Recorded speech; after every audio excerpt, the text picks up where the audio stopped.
Welcome to the Murky Cave, by Here for the Bants. I had always been a huge Pokémon fan, even as a young boy. I started off with Fire Red after first falling in love with the television show, and after the first time I played, I was hooked on Pokémon. After playing through Fire Red for the first time, completing as much of the Pokédex as I could without having to go buy Ruby or Sapphire, I learned of the new spin-off series, Pokémon Mystery Dungeon.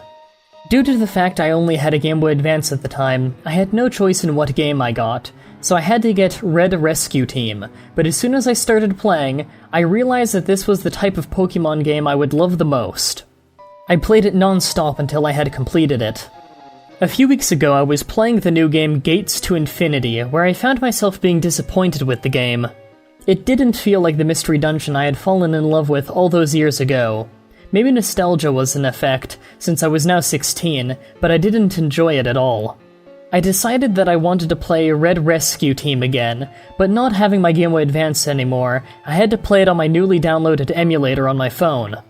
I started the game as a Charmander as usual called Roxas, and played through the game at a rapid pace, even though I only got a few hours a night due to being in high school and having exams all of the time. Within a fortnight, I had already gotten past the main storyline, and almost completed all of the side quests. I got up to the storyline with Gengar from Team Meanies escorting him through Mount Freeze, then down through Murky Cave. I always found Murky Cave to be the weirdest and scariest dungeon when I was younger, although it was never more than just creepy. Maybe it was due to the huge amount of ghost-type Pokémon that were there, maybe it was due to having darker colors and lower, almost haunting music, or maybe it was the dungeon point, to save someone from the curse they were doomed to suffer forever. Whatever the reason, it was by far the most daunting place for a mission, especially if done at night, which is when I found myself playing it most when I was younger. I always thought of it as being somewhat out of place amongst the bright and more cheery dungeon towns for the Pokémon world. I never found it scary or anything, but I'll be honest, I never really enjoyed going to do missions there. They always daunted me. That may have been due to the downright frustrating ghost types going through the walls and being impossible to hit, but even so, it was still somewhere I tried to avoid going if I could avoid it. Although it was difficult due to the fact I had Gengar following me, who is useless, I managed to get down to the bottom, only using up 2 of the 10 Reviver Seeds I took with me as a precaution for Gengar being useless and me remembering he always fainted from when I played originally. That's when I knew the game was weird. As I got to the bottom of the Murky Cave, I was greeted with the normal, "Roxas has completed the dungeon," and the cheery congratulations music.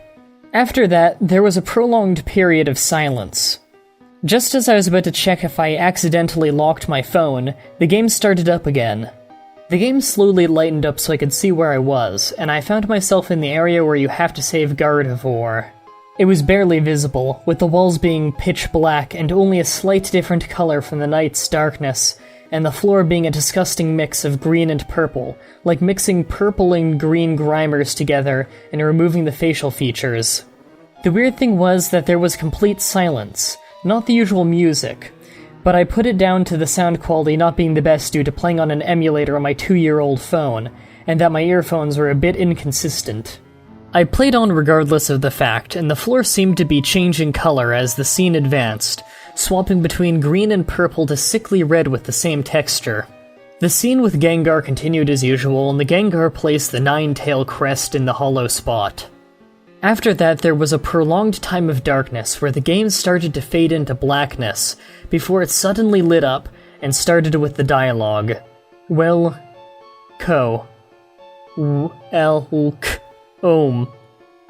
to the Murky Cave. Finally, I thought to myself. The game can continue and I can get that mobile scarf. However, the text box started to glitch out and became very fuzzy. The text disappeared and the text box was covered with random letters, numbers, and symbols that continued across the screen at a rapid pace before the text box faded. Just as I thought the game was returning to usual, the text box reappeared again. Welcome to the Murky Cave. Welcome to the Murky Cave. Welcome to the Murky Cave. Welcome to the Murky Cave. The text just continued like that for a while, flashing into view then disappearing. What the hell is happening? I thought to myself. Having saved it earlier before I advanced down to the bottom of the Murky Cave, I decided to come off, due to being tired and wondering what was wrong, having had glitches like this clear after replaying the game on a later date.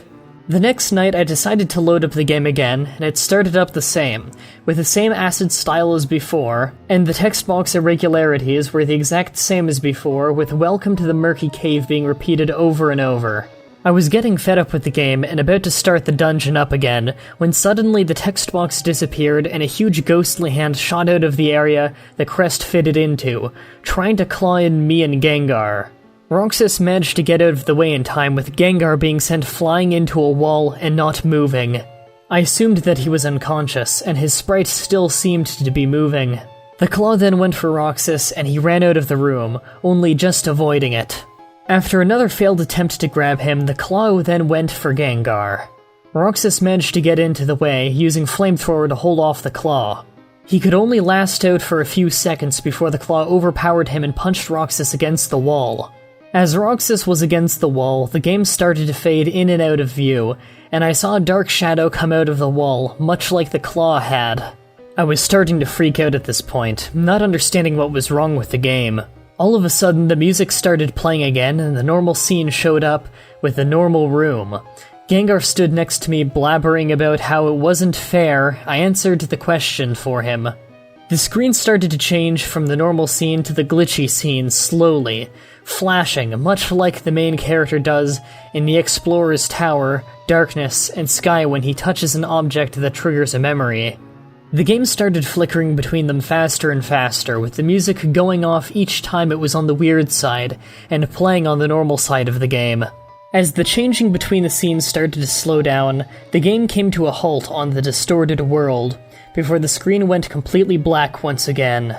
The text box started to appear, and very slowly, about a letter a second. The message, "Welcome to the Murky Cave. Welcome to the end of your life, Roxas." At this point I freaked out, but intrigued as to what was going to happen, I played on.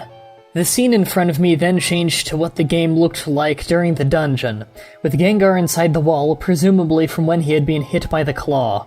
I was in front of him, but there was no way that I was going to win. As the second the battle started, I was surrounded by Pokémon that I couldn't identify. I managed to battle through them all, losing all of my 8 Reviver Seeds in the process. They were almost impossible to kill, as they were continually using Curse, which was cutting my health in pieces. As I had defeated them all, the game started up with another cutscene, where it showed a Gardevoir, presumably in the past, walking into the room I was just in. It showed her then looking around, as behind her the claw had just appeared and grabbed her, cutting right through her body. She crumpled to the floor, lifeless as the claw scraped her up and pulled her into the hole where a huge flame had just appeared.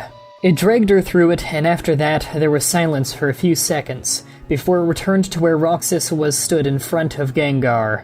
The claw in the body then reappeared in front of Roxas, which upon closer inspection looked very much like the ghost from Pokémon Fire Red, my first Pokémon game. "So, you've survived longer than the usual people I take, haven't you, Roxas?" it said. Roxas just sat there, silent, not saying anything. "Oh, so you don't like saying anything?" the ghost said. "Well, I guess I'll have to make you do it then." The ghost then shot a huge bolt of lightning at Roxas, holding him up in the air and slamming him into the wall, where he collapsed to the ground much like Gengar had. The game faded in and out of view, as if Roxas was losing consciousness. The screen eventually went blank for a few minutes, before it returned back into view with Roxas standing up, as he usually does with no one in sight. What's up with the ghost not being here, I thought to myself. As I thought that, I realized where I was, which was in Gengar's mind, as usual. Finally, it's back to normal, I said to myself, before the game started flashing and crackling, much like the static on a TV set. The static continued covering it before the screen went black and a text box returned again. "Welcome to the Murky Cave. Welcome to the Murky Cave. Welcome to the Murky Cave. Welcome to the Murky Cave. Welcome to the Murky Cave." It just kept saying it on and on and on, and I was starting to get really annoyed with the game, when it finally stopped with the static and I was in front of the ghost thing. "Welcome to the end of the line, Roxas. You've made it very far, but now you have no chance of survival. No chance of resisting your fate. What? What fate? I had no idea what this ghost was talking about, but I didn't have time to think, as we were put into a battle. Roxas used Flamethrower, its most powerful move, but it barely made a scratch on the ghost, taking off 10 health. The ghost used Curse, but instead of my health being cut down by a quarter, it put my character to sleep. What? What's wrong with this game? I shouted, and as I said it, the battle ended with the ghost stood above Roxas. So you think you can beat me? You think you can outsmart me? Oh no. It's not going to happen, Roxas. You see, I've been here for far too long now, cursed to this damned place, but now with you and Gengar as a combined Pokémon, I can replace myself. Too bad you'll be stuck here. Oh, and when the world's destroyed, I'll make sure to send you a postcard in hell. With that, the game changed to what appeared to be an outside view of a dungeon, where a huge dark cloud shot out of the top of it. After that, there was only silence and darkness. That was Welcome to the Murky Cave. Final thoughts? Interesting idea that boiled down to a generic story in the end. First for the things done right. The game was a ROM. I can't tell you in how many ways this works better than being a found cartridge. I don't know how many of you out there understand how cartridges work, but you can't just hack them. Yes, you can put an action replay on them, but the hacks it does are all attached to the RAM, and RAM is wiped as soon as the thing is turned off. That means you can't actually change or hack the game permanently, then sell it or give it to someone without reprogramming and resoldering the damn thing. Like, with a hand welder. So either the cartridge has to be made by a programmer during the production phase somehow, or it has to be haunted. Seeing as RAMs are much easier to mess with since it's a simple file on the computer, it's much more believable for the story to be based on a ROM. Now for the bad things. This story is absolutely full of run-on sentences. It's both grammatically incorrect and very hard to read out loud because of this. In fact, moderator Doug on the forum warned the author about run-on sentences, however the author didn't fix it. Also, it feels like the author went thesaurus happy. That's when someone starts replacing words constantly with ones that sound fancier from a thesaurus, even when the wording of a sentence is awkward because of this, taking you out of the story. Another massive issue that some people seem to forget, action scenes are not creepy. When you're describing Pokemon jumping around and fighting, it's not creepy. If it was like a real Pokemon battle in a video game, maybe you'd be able to make that creepy, but the action scene is never creepy. Lastly, it just ended with the generic crap of some NPC talking fancy and getting mad at either the player or someone in the game. We've all read it 1,000 times. At least the last paragraph from the villain was bad in a funny way, but that's not nearly enough to save the story. That's it for this story. Join in again next Saturday when we tackle yet another creepypasta written and sent in by the fans. It will also be the first non-Pokemon creepypasta on the show. That's right, after 39 stories, someone on my forum has finally written a story that's not about Pokemon. If you want to write your own story, help peer edit a story, or even just read them early, check out the description where you'll find a link to the creepypasta section of my forum. You'll also find a link to the playlist of every creepypasta I've read on the show. Thank you all for watching, and until next time, sweet dreams.